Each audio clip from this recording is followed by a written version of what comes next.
अपना घर खरीदना हर किसी का सपना होता है, पर अगर आपकी सैलरी 45,000 रुपये पर मंथ है तो आपको कितना होम लोन मिल सकता है।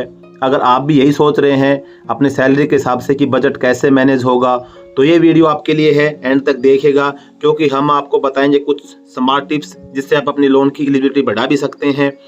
नमस्कार दोस्तों, आपके अपने YouTube channel finance and banking ज्ञान में आपका स्वागत है, जहां पर हम आपकी फाइनेंशियल प्लानिंग को आसान बनाते हैं।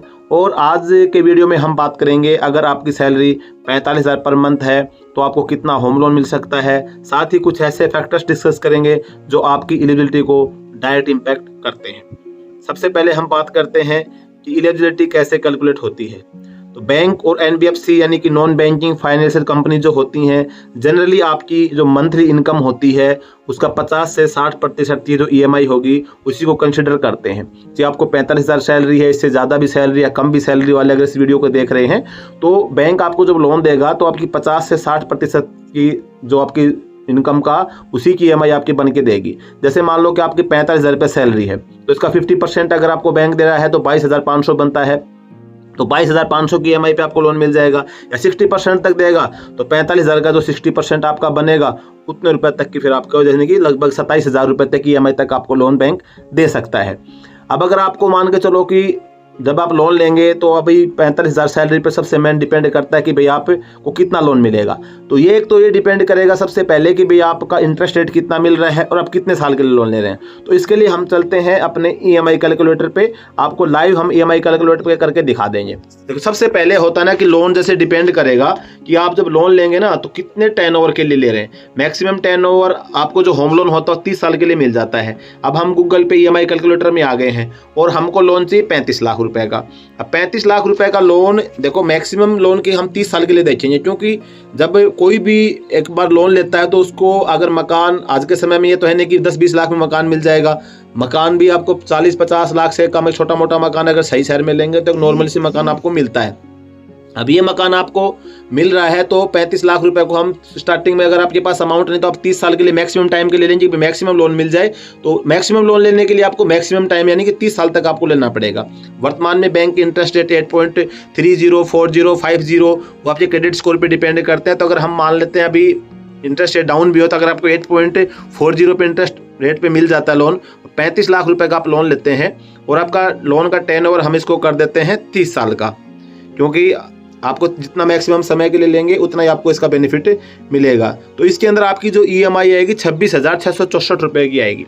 यानी कि अगर आप 30 साल के लिए लोन को लेते हैं तो बैंक आपको इजीली 45,000 की सैलरी पे 35 लाख तक का लोन देगा। लेकिन आप जितने लंबे समय के लिए लोन लेंगे बैंक को आपको इंटरेस्ट उतना ज़्यादा पेड करना पड़ेगा। अब आप इंटरेस्ट देखेंगे तो टोटल आपको ये मान के चलो कि डबल से भी जितना इंटरेस्ट रेट आपको पेड करना पड़ेगा, लगभग 61 लाख के आसपास आपको जो इंटरेस्ट पेड करना पड़ेगा। लेकिन इसमें यह है कि अगर आप स्टार्टिंग में जब लोन लेंगे तो उसके बाद में फिर आप अपनी ईएमआई बढ़वा सकते हैं। इसके अलावा आप अपना टर्नओवर कम कर सकते हैं। इंटरेस्ट रेट जैसे कम होता है आपकी सैलरी बढ़ती तो उस हिसाब से आप काम कर सकते हैं। लेकिन अभी स्टार्टिंग में अगर आपको 35 लाख रुपए का लोन है लेना है तो फिर आपको 30 साल के लिए जाना पड़ेगा। क्योंकि अगर जैसे मान के चलो कि 35 लाख के लोन को आप 20 साल के लिए लेते हैं, भाई आपको लगता है कि इंटरेस्ट मेरा ज़्यादा जा रहा है, आप 20 साल के लिए इसको लेंगे तो 20 साल के लिए अगर आप अपनी एलिजिबिलिटी देखेंगे तो आपकी जो ईएमआई आ रही है 30,153 रुपए की आएगी।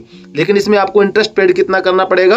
37,36,638 इंटरेस्ट पेड आपको करना पड़ेगा। तो आपका इंटरेस्ट मतलब बिल्कुल कम आएगा 20 साल में आपको करने से। लेकिन आपकी ईएमआई 30,153 की होगी, जिससे क्या है कि ईएमआई आपकी बढ़ने से फिर आपकी जो लोन की एलिजिबिलिटी है वो नहीं बनेगी, क्योंकि बैंक आपका 45,000 का मैक्सिमम करेगा तो आपको 60% दे देगा। लेकिन ये तो आपका 70 के आसपास जा रहा है, तो फिर आपको इतना लोन बैंक देगा नहीं। तो आपको स्टार्टिंग में आपको 30 साल के लिए करना है। बाद में फिर जैसे जैसे आपकी सैलरी बढ़ती है तो आप उसको टर्नओवर को कम करने के लिए कर सकते हैं और अपनी ईएमआई बढ़वा सकते हैं।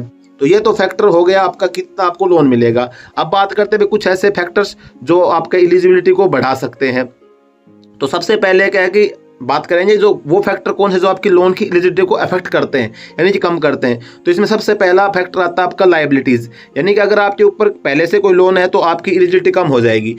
भाई 50-60% बैंक आपको 45,000 की EMI बना के दे रहा है, 45,000 की 50-60% की, तो उसमें अगर आपका पहले से कोई लोन चल रहा है तो उसको भी काउंट किया जाएगा। इस चीज़ का आपको ध्यान रखना। दूसरा इम्पैक्ट डालता है आपका क्रेडिट स्कोर। अगर आपका क्रेडिट स्कोर कम है तो फिर आपको क्या है कि इंटरेस्ट रेट ज़्यादा लगेगा। अब इंटरेस्ट ज़्यादा लगेगा तो आपकी EMI बढ़ जाएगी, तो आपका जो क्रेडिट स्कोर होता है वो भी आपका इफेक्ट डालता है। थर्ड पार्ट होता है आपका एम्प्लॉयमेंट टाइप। आप सैलराइड पर्सन है या फिर आप सेल्फ एम्प्लॉयड हैं। सैलराइड लोगों को जब स्टेबिलिटी के बेसिक पर प्रेफरेंस मिलती है और इजीली लोन मिल जाता है। फोर्थ फैक्टर काम करता है आपका एज का। कम उम्र में अगर आप ले रहे तो लंबा टेन्योर के लिए मिल जाता है, अगर आप एज ज़्यादा है तो फिर आपको 30 साल के लिए लोन नहीं मिलता है। अभी बात करेंगे हम एलिजिबिलिटी बढ़ाने के स्मार्ट तरीके। तो एलिजिबिलिटी बढ़ाने के लिए आपका को एप्लीकेंट बनाएं। सबसे पहले कि आप अपना स्पाउस को या पेरेंट्स को एप्लीकेंट बना सकते हैं, इससे आपकी एलिजिबिलिटी बढ़ने के चांस हो जाते हैं।